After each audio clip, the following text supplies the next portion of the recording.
Our News Central now at this hour begins with the update on the U.S. elections. Kamala Harris and Donald Trump have battled across swing states this weekend, urging voters to decide in one of the most intense U.S. elections in modern history. Harris has encouraged Americans to turn the page on Trump's divisive politics, while Trump continues his push for a political comeback. With less than 24 hours until Election Day, close to 100 million early ballots have been cast, with more expected before polls close. Both candidates held rallies in North Carolina, while Harris addressed supporters in Georgia, and Trump made an additional stop in Virginia. Harris continued her campaign in Michigan, while Trump plans rallies in Georgia, North Carolina, and Pennsylvania. Now, live to discuss more on this, we are joined by Jim Clancy, American broadcast journalist. He joins us from Atlanta, Georgia, USA. Welcome, sir. Thank you very much for joining us today. Great to be with you, Mazino. You know, we're talking about the election today. A lot of people out voting early, as you say, and in this, Georgia, which was traditionally a red state, that vote's very much up in the air. So interesting times. Yes, indeed. Interesting. Now, we haven't heard much about Africa in the campaigns by Donald Trump and Kamala Harris. How much consideration do you think will be given to Africa in terms of foreign policy by either Trump or Harris? Well, not much. Certainly in the election campaign, it is not an issue. But I think it's a matter, the election itself is a matter for Africans to take an interest in, and that is this debate. You know, the founding fathers of the United States didn't really know what kind of a government they were going to end up with. They had been, of course, living under a monarchy. They didn't want that. But they went to study Greece and Rome, ancient cultures and civilizations, to see what is the best form of government. Democracy, it was decided strict democracy in the Greek sense, only really existed and worked in small states. And the United States, even at that time, was a sprawling nation set to get nothing but bigger. And so they ended up with, and Ben Franklin said it famously after the Declaration of Independence, people asked, what kind of a government are we going to have? And he says, you have a republic if you can keep it. And that has been the focus of this debate and of interest, I think, to African states as well and African people as well, because the real question is, do we continue this great, and it was called this, an experiment in democracy, an experiment in letting the people somehow control their own politics, their own destiny.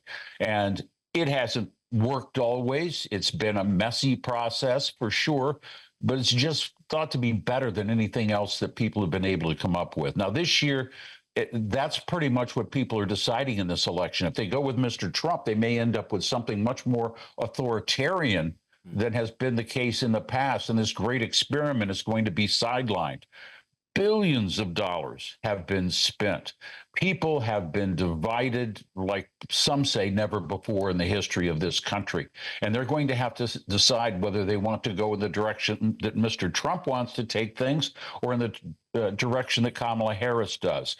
Kamala Harris is more likely to continue some of the programs that benefit Africa. Donald Trump, because of the right-wing religious backing that he has, just might jeopardize things like healthcare funding for Africa that the United States participates in broadly along with other international partners. This could become an issue when abortion, if there's abortion care that's given, the U.S. under some rules would completely cut off all kinds of funding for health care in donations to African states. So that's a big issue that's out there. In general, it's thought that Kamala Harris is going to be more interested in Africa, more willing to work with African leaders than Mr. Trump, who has a record in the past of denigrating African states. Now, there's plenty of rhetoric from Trump from before regarding the immigration, and this should concern Africans. But however, we currently see a number of African countries forming alliances with countries like China and Russia. So I'm wondering what the outcome might be for either party, if it will change this situation that we see now. They have to wake up first. And this applies to both parties, not just to one. I think when you look at, as you noted, Other countries are basically moving into Africa, developing interests there, some of it quite controversial in terms of the funding that China provides for these infrastructure projects, but then sets up countries with a lot of debt. Uh, these are the issues that America has to consider. Now, in the case of Ghana, for instance, when the U.S. offered to send military aid, they declined. Why? Well, because there's a record here that when the U.S. puts in its military, starts training troops and selling U.S. weaponry abroad, it can be a magnet for jihadist groups to come out of the woodwork and set up their own operations to counter that. So there's a consideration that American leaders have to make, and that is to change the way we engage with Africa. And don't make it just about the military. Make it about real democratic issues. First, we've got to stand up for democracy right here at home. That's what this election is really about. And the sad part of all of this is that, yes, everybody goes to the polls tomorrow and votes for whoever they want, but this election, nobody thinks is going to be over then, because there's going to be lawsuit after lawsuit after lawsuit.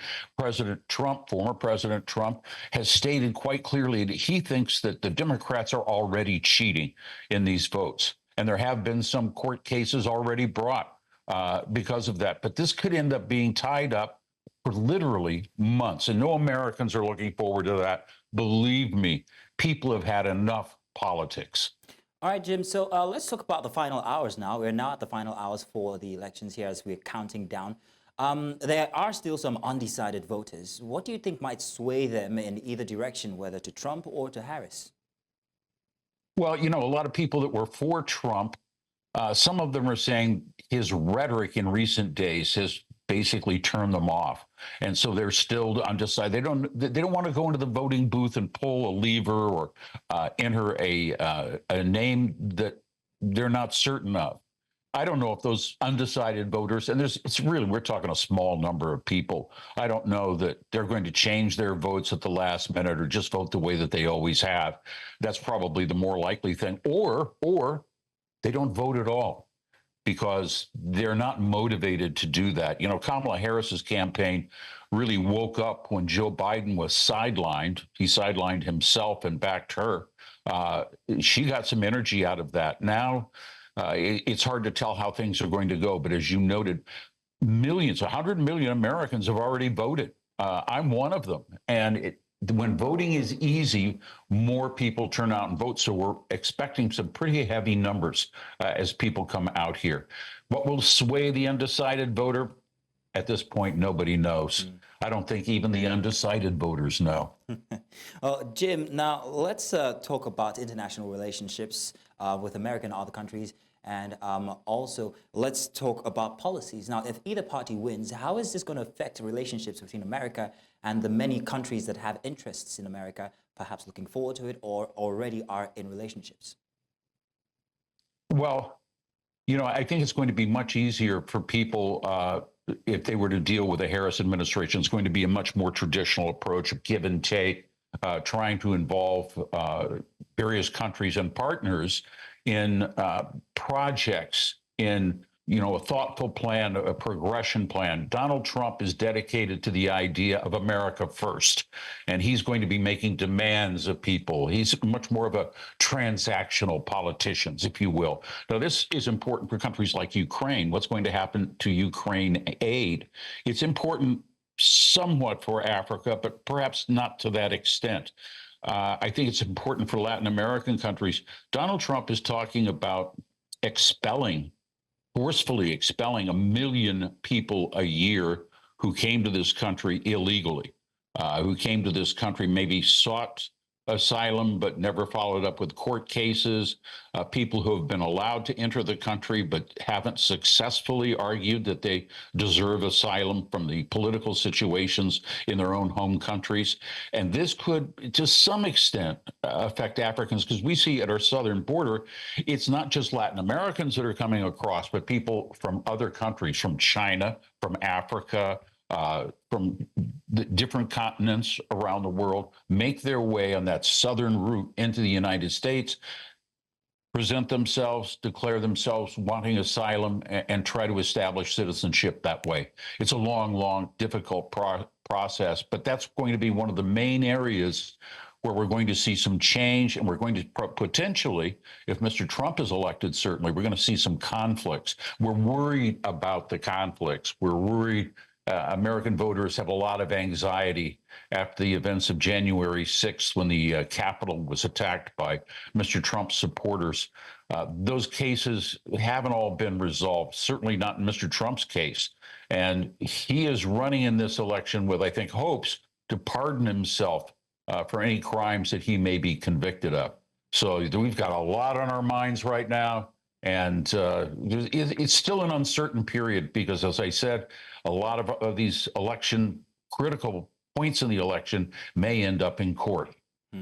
Now, Jim, the media has formed or has been a very, very big tool when it comes to both parties, using it to shape perceptions for the voters. Now, when the final outcome comes, how much do you think we can attribute to the media when it comes to shaping the votes? Perhaps a lot, perhaps more than they should. Here's the problem. And you're talking to a veteran of 24-hour news. The 24-hour news channels, as they broadcast in the United States, are different, perhaps, than what you see on your television screens. You watch, in one case, CNN International, as opposed to CNN USA. The USA product has been focused on elections, politics, and nothing but politics for the last year. And all of these TV networks have promoted political parties and political ideologies. We have MSNBC decidedly on the Democrat side. We have Fox News that is a product of the Republican National Committee.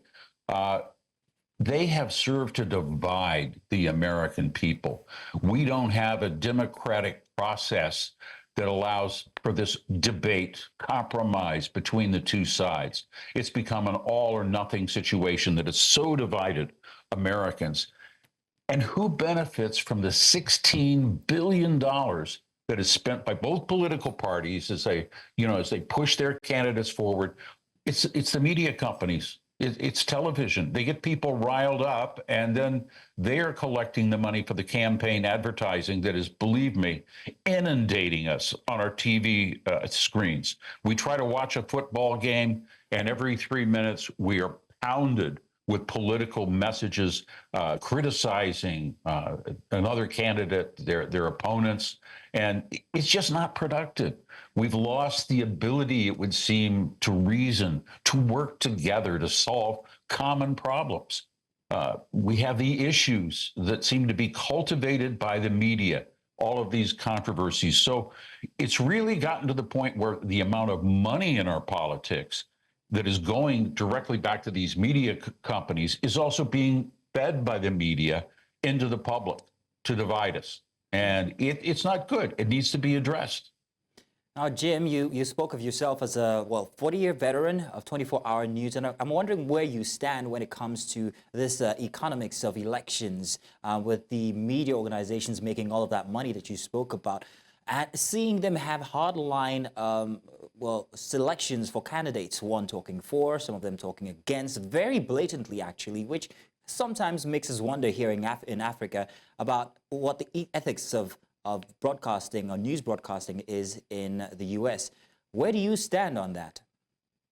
Well, they make the excuse that this is really entertainment.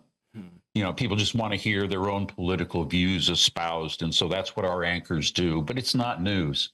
In fact, you'd be hard pressed to find out what was going on in the world if you watched all three major news networks, CNN, Fox, and MSNBC. If you watched them 24 hours a day for a month, you still wouldn't have a clue what's going on in the world because they're not covering news. They're covering the making of this political sausage. And it's divisive. Some countries have laws against political advertising. We may have to go that route. The one thing that we're certain of is that we have way too much money in our politics. When it takes billions of dollars to get elected to the presidency, where does that money come from? It's not small donors. It's, big donors from big corporations and big industries like pharmaceuticals, the auto industry, and others that come out and they give the large chunks of money. And of course, they want something in return. And when you have a system like that, you've got problems. It's a lesson for, I think, for Africa and countries around the globe, smaller countries, that they can learn from our experiment. They can learn from the way that we have tried to address this. We're unable to address this, but we know that it's hurting us. We know that it's dividing us. We know that it's not producing any real solutions to real problems. I mean, we take a look at what's going on in Gaza today. Gaza and the occupied territories in South Lebanon. Our chief ally, Israel, is bombing some of those places into oblivion. Gaza is just nothing short of a catastrophe right now, today. And we are not just standing by doing nothing. We are aiding and abetting. Those are our bombs that are being dropped. We know that. And yet no politician has the strength or courage to stand up and repudiate that, to criticize it, to support South Africa, for instance, in its bid to bring both Israel and Hamas to the International Criminal Court and put them on trial for the war crimes that they say are being committed, and even and up to the genocide that may be perpetrated upon the Palestinian people. But no U.S. politician will touch that with a 10-foot pole. Why?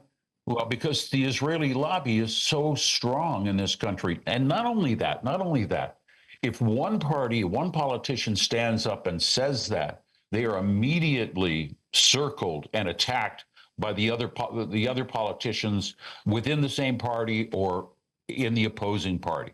And it's a real lesson in how you lose your ability to act in a humane way. You know, the United States always talks a great line about human rights. And unfortunately, we don't walk the walk. We talk the talk just fine, but we don't walk the walk at all. Gaza is a case in point. And certainly what we saw in Rwanda was a case in point. President Clinton was interviewed just a day ago or so, and he said that was one of his biggest regrets. But he sloughed it off and put the blame on somebody else. But the fact of the matter was, we can watch a genocide taking place in front of our eyes and not be moved to take action. Now, it's not only inhumane, it's illegal under international law to countenance a genocide.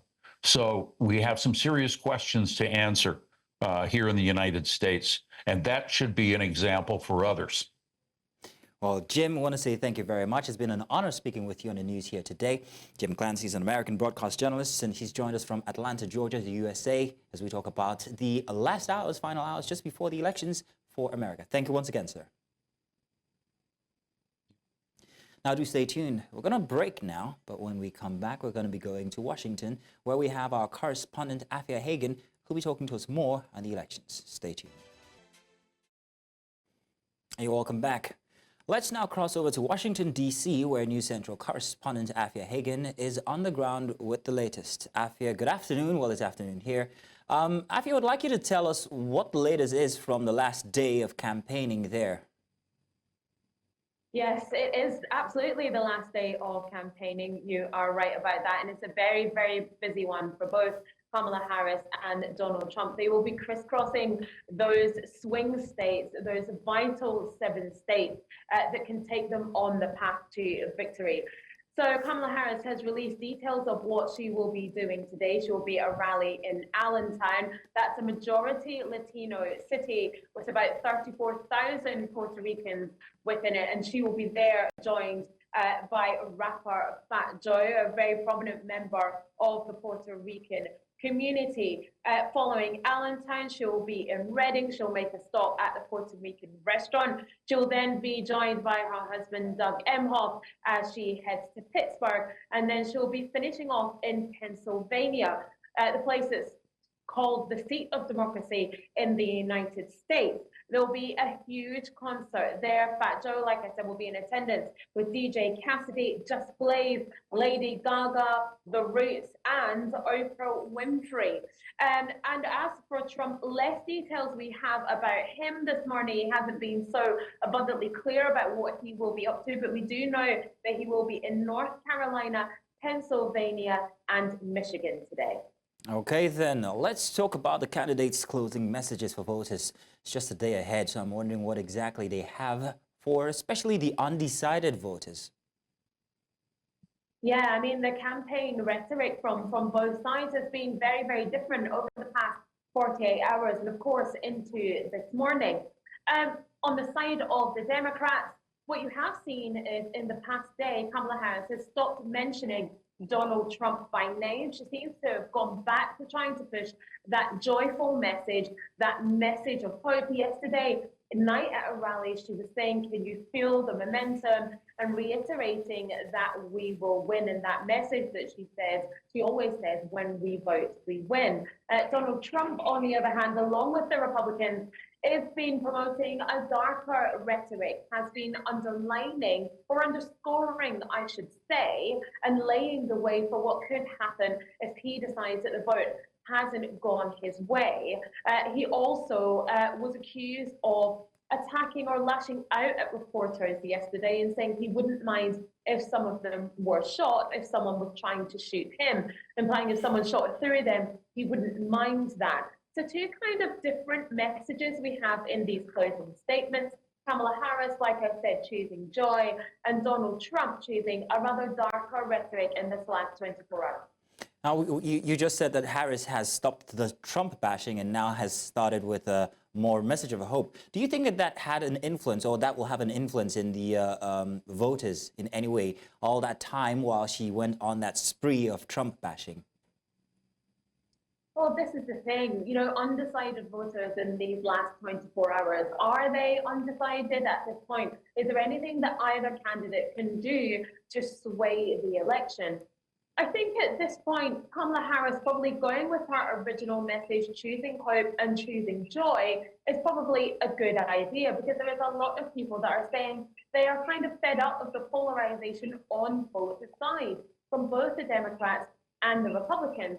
Trump, on the other hand, is doubling down and appealing to his core base. The people that believe the 2020 election was stolen from him, the people that believe the Democrats are trying to do the same thing this time round. I think at this point, it's about shoring up the votes that they already have and making sure that their core base will come out and vote for them, and especially in those key 7 swing states, the Sun Belt and the Rust Belt states. Okay. Finally, tell us what the atmosphere is like as we're looking forward to the elections starting very soon. Well, it's early morning here in Washington, D.C.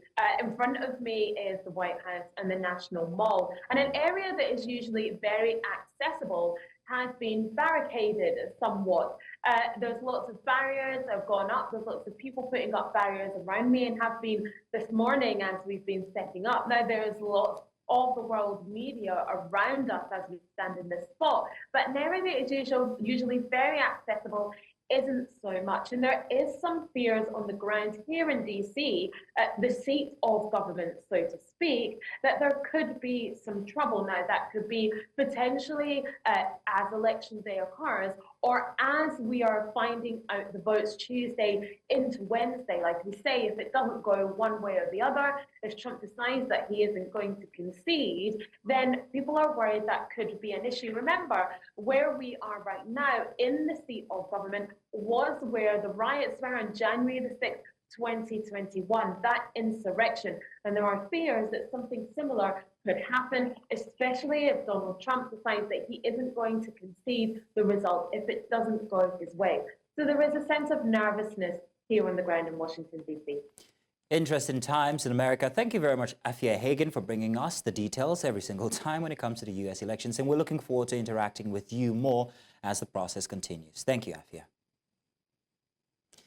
Now, the U.S. is amid yet another consequential election season featuring former President Donald Trump and Vice President Kamala Harris. Many Ethiopians and Eritreans live across the U.S., with those in swing states yielding significant influence. In recent state elections in Georgia and Virginia, where numerous Ethiopian Americans voted Republican to protest the Biden-Harris administration, who they feel remaining silent amid substantial evidence of genocide and ethnic cleansing in Ethiopia. At this rally in Washington, D.C., Ethiopian Americans voiced their support for Republicans. For News Central, international correspondent Afua Hagan once again has more. Historically, Ethiopian expatriates favoured the Democrats, viewing them as champions of inclusion and multiculturalism. Yet this trend is shifting as the party increasingly embraces progressive ideologies, seen as opposing religious and family values.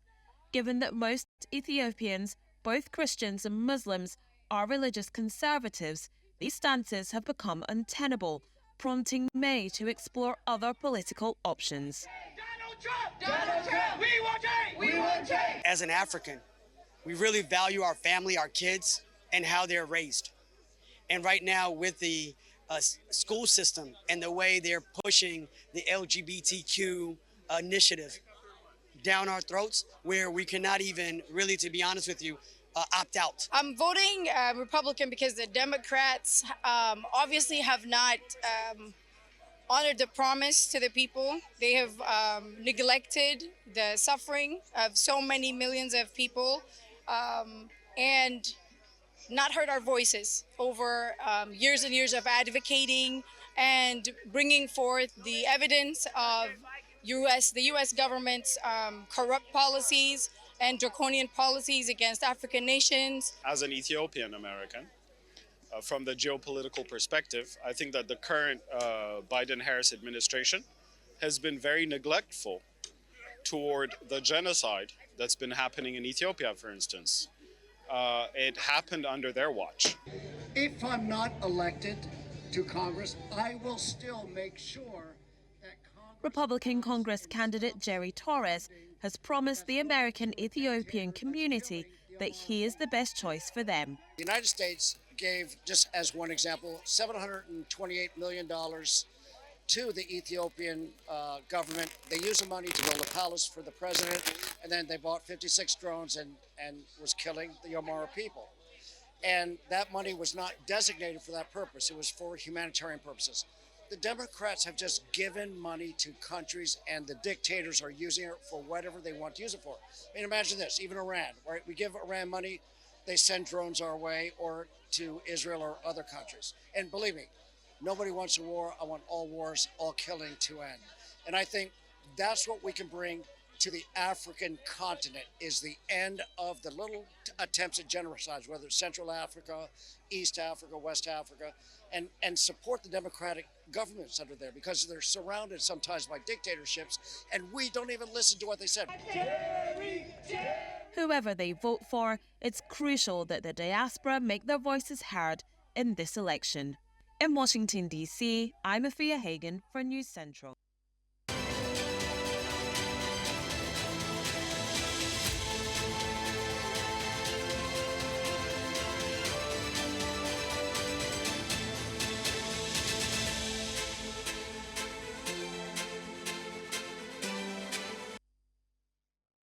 Our cabinet of Nigeria, President Tinubu swears in 7 new ministers. We'll bring you the details after this break.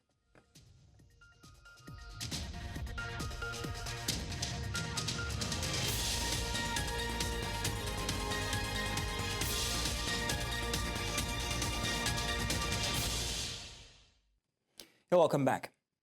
We'll now come back to Nigeria, where President Bola Tinubu has sworn in 7 new ministers to his cabinet at the council chambers of the State House, Abuja. This comes after their confirmation by the Senate on Thursday, during which all 7 nominees were confirmed after being screened individually. The new cabinet members took the oath of office in 2 batches, 4 in the first batch and 3 in the second, after their citations were read by the State House Director of Information, Abiodun Oladunjoye. The first 4 appointees include Idi Maiha, Minister of Livestock Development, Yusuf Attah, Minister of State Housing and Urban Development, Dr. Shuaiba Ahmad, Minister of State Education, and Bianca Odemegu Ojukwu, Minister of State Foreign Affairs, and others. And now we head to the courts. The Court of Appeal has acquitted the former Chief Justice of Nigeria, Justice Walter Onnoghen, of all charges related to his removal from office in 2019. This comes after a settlement agreement between Onnoghen and the federal government. The court has ordered the immediate unfreezing of Onnoghen's bank accounts, which was frozen during the investigation. This development marks a significant milestone in Onnoghen's legal battle, which began with his suspension by former President Muhammadu Buhari in January of 2019. The settlement agreement is a legally binding document that outlines the terms and conditions agreed upon by both parties to resolve the dispute without further litigation.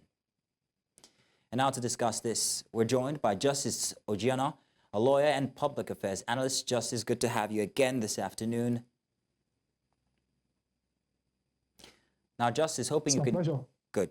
Now, let's talk about the implications. What are the implications of the Court of Appeal's decision to acquit Justice Walter Onnoghen for the Nigerian judiciary and its perception of independence?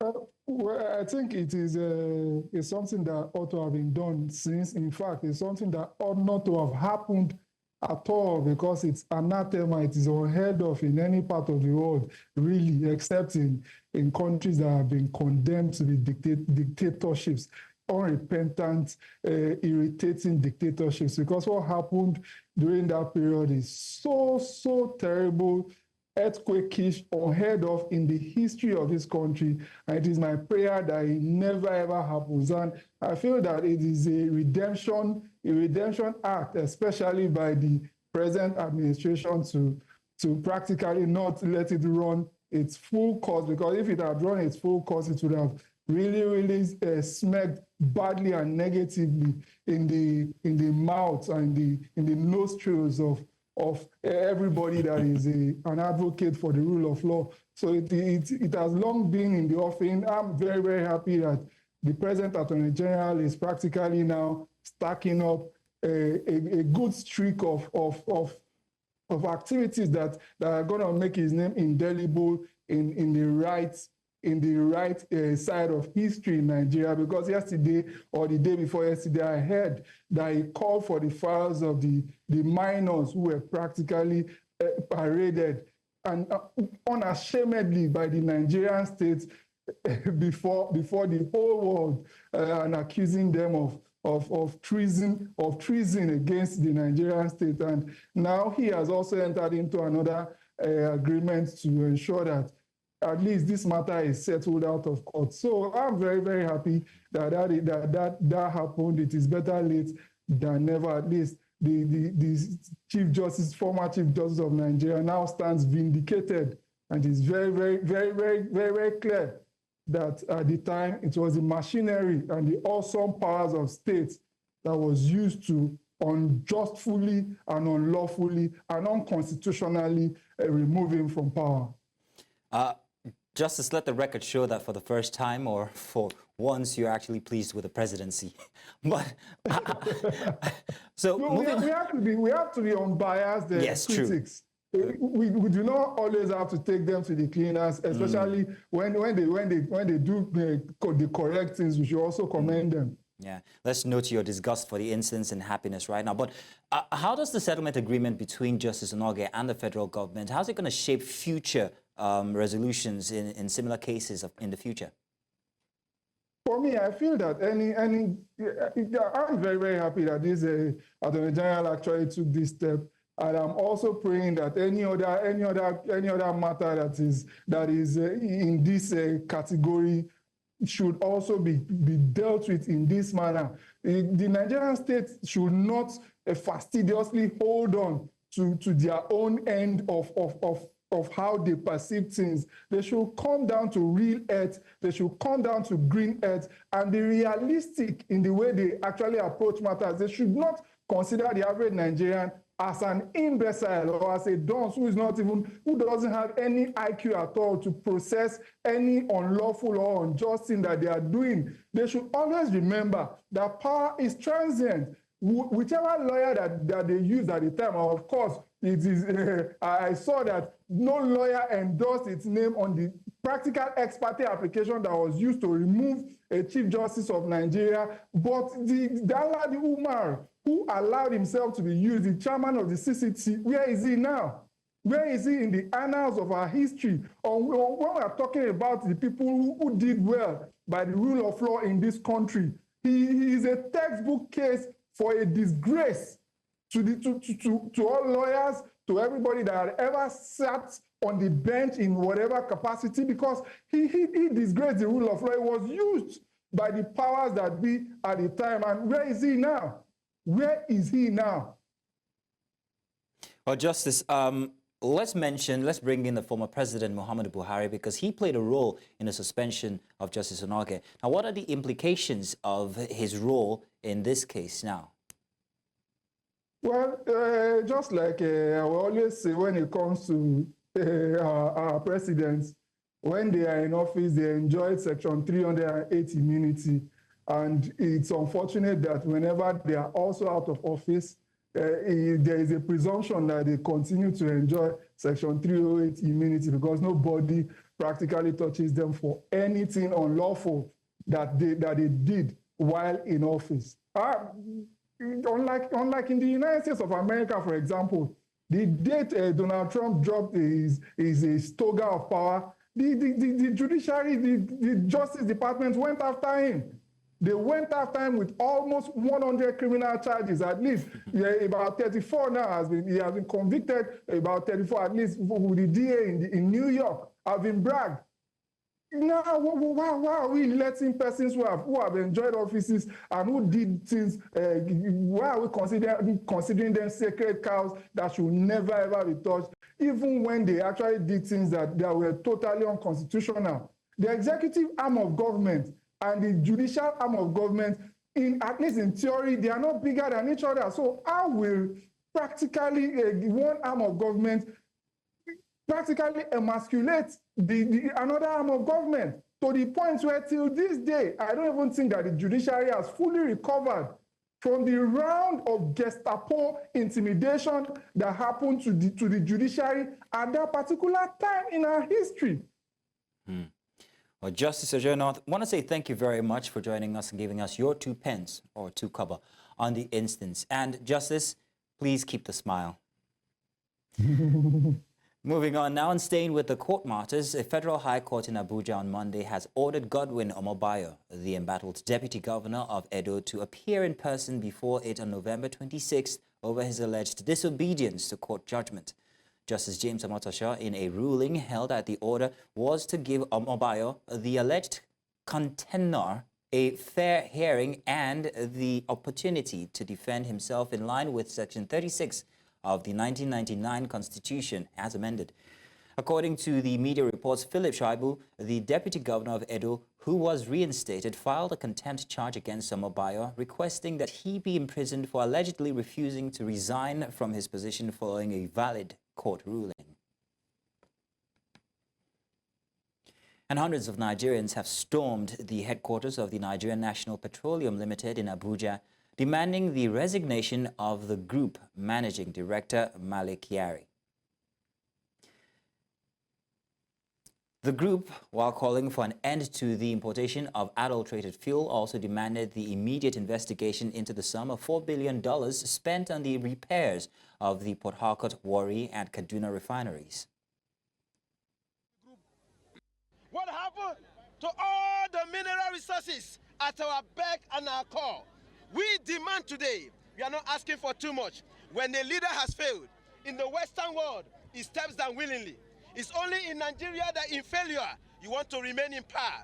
Today, we are calling as a people, demanding that the leadership of the NNPCL needs to step down with immediate effect.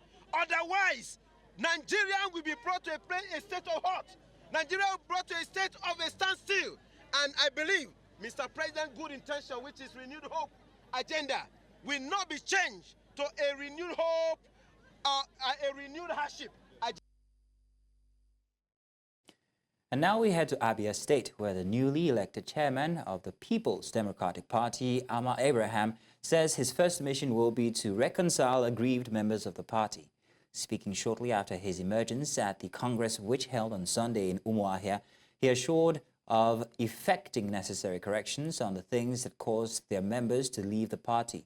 Also, the chairman of the Abia State PDP Congress and Deputy Governor of Bayelsa State, Lawrence Onojakpo, while explaining the process, commended the conduct of aspirants.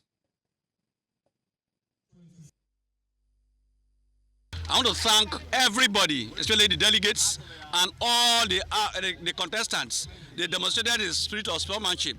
We went through the process. 3 positions were for contests. All the other positions were for affirmation. And by virtue of our party rules, you still have to vote for affirmation. And so we did affirmation for the other positions. But for the position of the chairman, we had 6 aspirants. And of the 6 aspirants, 2 had their agents on ground, and others did not have their agent on ground.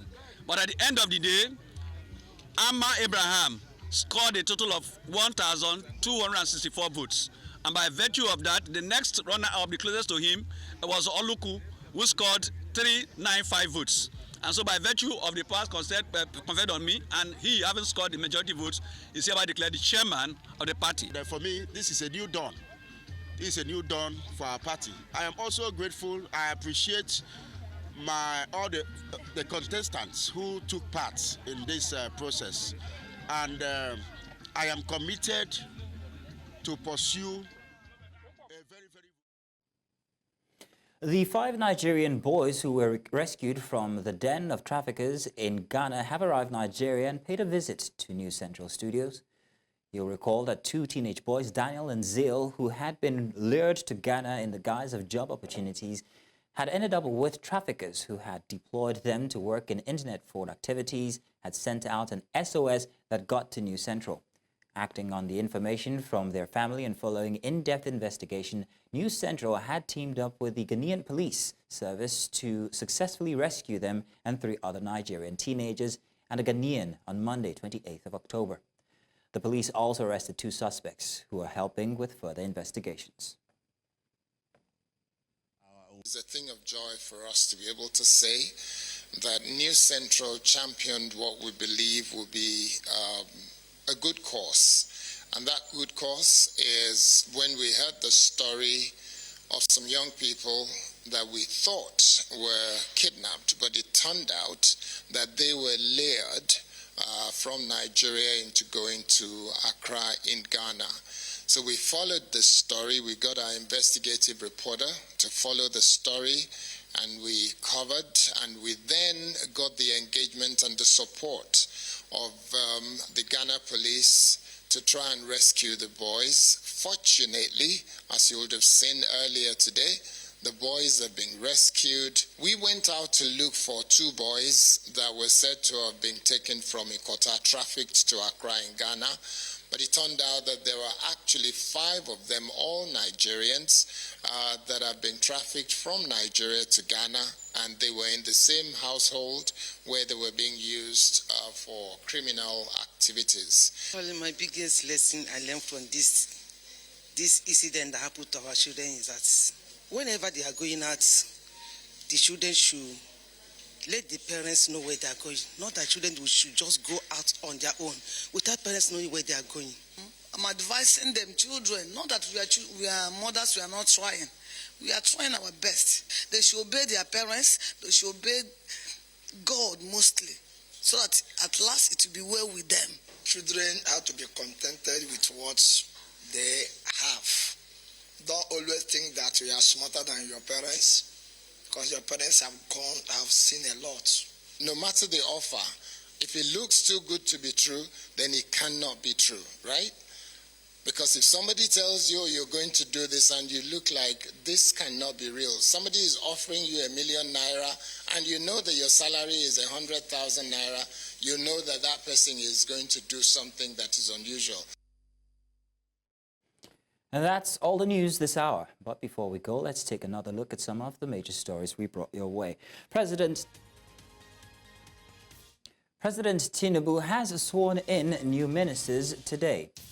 And Nigerian boys arrive Nigeria after News Central's rescue effort in Ghana.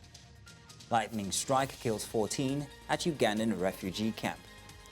Now do remember that you can watch News Central live on DSTV channel 422, Star Times channel 274, Able TV, and of course on YouTube.